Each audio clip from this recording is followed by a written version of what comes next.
میں عالم عرب کے بارے میں تو یقین سے کہہ رہا ہوں، احادیث نبویہ سے صاف ظاہر ہے، ویل للعرب من شر قد اقترب، عربوں کے لیے ہلاکت ہے۔ حدیث میں آتا ہے کہ ایک شخص کے 100 بیٹے ہوں گے تو 99 مر جائیں گے، ایک بچے گا۔ سب سے بڑے مجرم وہ ہیں، ان کی مادری زبان میں اللہ کا کلام، اور انہوں نے اللہ کے کلام کے پیچھے اپنے آپ کو نہیں لگایا، اسے اپنا امام نہیں بنایا۔ کہتے ہیں وَاجْعَلْهُ لَنَا إِمَامًا وَنُورًا وَهُدًى، اسے ہمارا امام بنا دے۔ تم بناؤ گے تو بنے گا نا امام،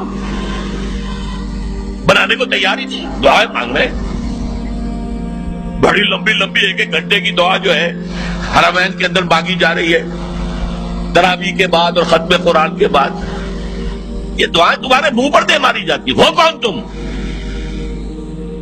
لستم علی شیء حتی تقیموا التوراۃ والانجیل وما انزل الیکم من ربکم، اے نبی کہہ دیے اہل کتاب سے تمہاری کوئی حیثیت ہماری نگاہ میں نہیں ہے جب تک کہ تورات اور انجیل کو قائم نہیں کرتے۔ یہی بات اپنے بارے میں سمجھیے، یا اہل القرآن لستم علی شیء حتی تقیموا القرآن، جب تک قرآن کے نظام کو قائم نہیں کرتے تمہارا منہ نہیں ہے کہ ہم سے دعا کرو، دفع ہو جاؤ۔ تم پڑھو قنوت نازلہ، کوئی اثر نہیں ہوگا۔ ڈھاکہ فال ہو گیا، روتے رہے، چیخ چیخ کر پکارتے رہے، حرمین میں پکارتے رہے، سنا اللہ نے۔ ابھی مرا ہے وہ جگجیت سنگھ اروڑا، جس کے سامنے یؤتی الجزیۃ عن ید وہم صاغرون، آپ کے جرنیل ٹائیگر نے اپنا جو ہے ریوالور پیش کیا تھا۔ جگجیت سنگھ اروڑا یہی کا تھا، گجرانوالے کا۔ بہرحال ابھی ایک امید ہے، جب تک بھی اللہ تعالیٰ مہلت دیتے ہیں، لیکن اس کا راستہ کیا ہے؟ پہلے تو میں امید افزا باتیں آپ کو بتا دوں۔ احادیث صحیحہ میں اس کی خبر دی گئی ہے کہ قیامت سے قبل پوری دنیا میں اسلام کا نظام قائم ہوگا،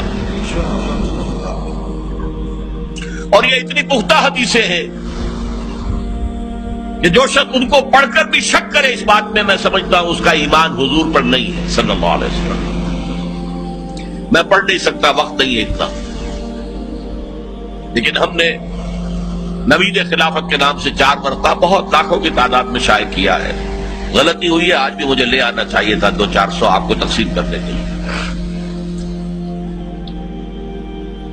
دوسرے اشارے ہیں، یہ پہلی بات تو ایسی ہے 100% کہ جس میں شک نہیں مجھے، جتنا مجھے یقین ہے کہ مجھے موت آئے گی، اور جتنا مجھے یقین ہے کل صبح سورج طلوع ہوگا، اتنا ہی یقین ہے کہ پوری دنیا پر اللہ کے دین کا غلبہ ہوگا۔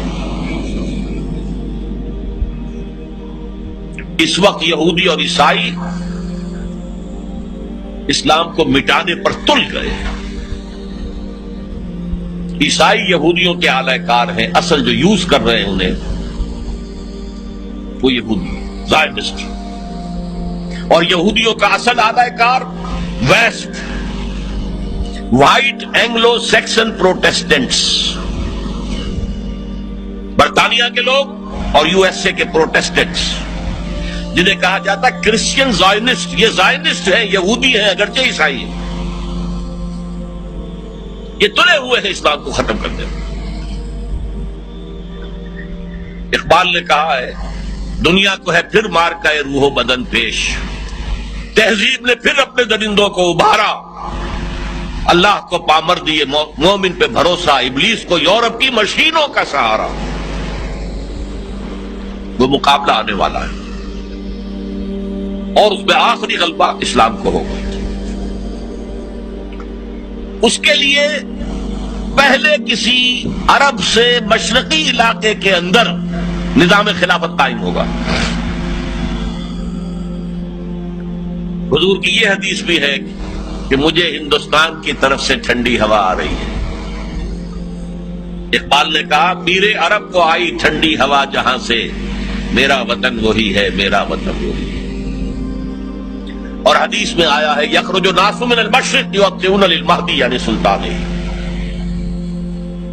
کسی مشرقی ملک میں اسلام کا نظام قائم ہوگا اور وہاں سے فوجیں آئیں گی جو عرب میں حضرت مہدی کی حکومت قائم کریں گے۔